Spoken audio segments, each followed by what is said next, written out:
একটি গাছে দুটি পাখি বেঁধেছিল বাসা, সারা জীবন থাকবে বলে মনে ছিল আশা। হঠাৎ করে বৃষ্টি এসে ভেঙে দিল বাসা, সেদিন থেকে হারিয়ে গেল পাখির ভালোবাসা। সবার কাছে প্রশ্ন আমার, এই পাখি দুটোর এত ভালোবাসা বিপদে পড়লে থাকবে নাকি ভেঙে যাবে? অবশ্যই সবাই কমেন্টে জানাবেন।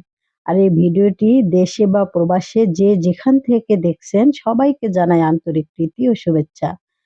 সবাইকে অনেক, অনেক ধন্যবাদ ভিডিওটি দেখার জন্য। তো ভিডিওটি যদি ভালো লেগে থাকে অবশ্যই লাইক, কমেন্ট বেশি, বেশি শেয়ার করবেন। সবাই অবশ্যই জানাবেন, জানাতে ভুলবেন না যে পাখি দুটোর ভালোবাসা শেষ পর্যন্ত কি থাকবে না ভেঙে যাবে বিপদে পড়লে। মানুষেরও কিন্তু ঠিক সেম এরকমই হয়। আর চেষ্টা করলে উপায় হয়। দেখুন ছাদ বাগানেও ইচ্ছা থাকলে অনেক কিছু চাষ করা যায়। দেখুন অনেক কিছু। আর দেখুন আমার ছাদ বাগানটা কেমন হয়েছে অবশ্যই, অবশ্যই কমেন্টে জানাবেন সবাই। সবাইকে আসসালামু আলাইকুম রহমতুল্লাহি ওয়া বারাকাতুহু। সবাই ভালো থাকবেন। আল্লাহ হাফেজ।